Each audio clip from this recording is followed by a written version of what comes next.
Please. நான் இப்ப என்னோட பழைய உருவத்துக்கு மாற போறேன்.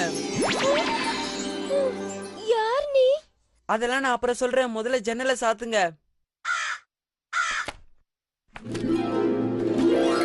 இதுதான் என்னோட சோக கதை. நீங்க நம்புறீங்களா?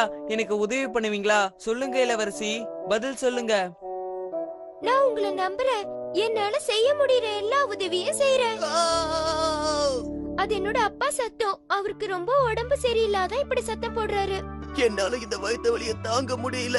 சீக்கிரம் ஏதாவது பண்ணுங்க. நான் ரொம்ப தூரத்துல இருந்து பயணம் பண்ணி உங்க ராஜ்யத்துக்கு வந்திருக்கேன். உங்க அரசரை என்னாலதான் காப்பாத்த முடியும். என்னால ஒருத்தனால மட்டும்தான் காப்பாத்த முடியும். அதுதான் உண்மை. இது என் மாஸ்டர் குரல் மாதிரி இருக்கே. இதுதான் சலாமாக்கா இளவரசி. அவர் உங்க அப்பாவை காப்பாத்துனா அதுக்கு கைமாறா என்னத்தான் கேட்பாரு. வேணும்னா பாருங்க இளவரசி. அச்சச்சோ, அப்படி அவர் கேட்டா நான் என்ன பண்றது? அப்படி கேட்டாருன்னு என்ன அவர்கிட்ட ஒப்படைச்சீங்கன்னா அதுதான் என் முடிவா இருக்கும் இளவரசி. உங்க அப்பாவுக்காக என்ன பலி கொடுத்துறாதீங்க. நான் உங்களை தான் நம்பியிருக்கேன் இளவரசி. நான் இப்ப மோதிரமா மாற போறேன். இப்ப என் நோய் எல்லாம் குணமாயிடுச்சு. எனக்கு புது தெம்பு வந்த மாதிரி இருக்கு. நான் இந்த உதவிக்கு உங்களுக்கு எப்படி நன்றி கடன் செலுத்தணும் சொல்லுங்க. என்ன மாதிரி அறிஞர்கள் பெருசா எதுக்கும் ஆசைப்பட மாட்டாங்க. ஆனா நீங்க விரும்பி கேட்டதால ஒரு சின்ன பரிசை எதிர்பார்க்கிறேன். உங்க பொண்ணு கையில இருக்கிற மோதிரம் மட்டும் எனக்கு போதும். இல்ல, நான் இத கொடுக்க மாட்டேன். கொடுக்கவே மாட்டேன். ஒழுங்கா அதை என்கிட்ட கொடுத்துடு. என்னால கொடுக்க முடியாது. நான் இப்ப மாதுளை பழமா மாற போறேன். அத கொத்தி திங்க நான் கோழியா மாற போறேன். அப்படியா?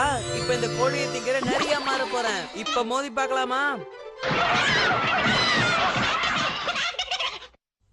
அப்பா, நாங்க கல்யாணம் பண்ணிக்க விரும்புறோம். என்ன ஒரு நிறைய கல்யாணம் பண்ணிக்க போறியா?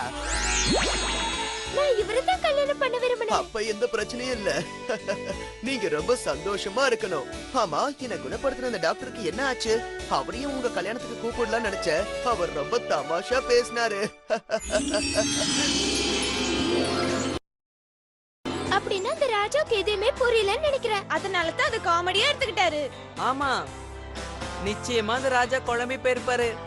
இல்லனா அந்த மாஸ்டர் சலாமாக்காவை பத்தியும் அவரோட அரக்க குணத்தை பத்தியும் தெரிஞ்சிருக்காது. எப்படியோ ஒரு கெட்டத நல்லது நடந்த மாதிரி சலாமாக்கா ராஜாவை காப்பாத்திட்டாரு. சரி, கதை சொன்னது போதும். இந்த கேக் ரொம்ப டேஸ்டா இருக்கு. ஃப்ரிட்ஜ்ல இருக்கு.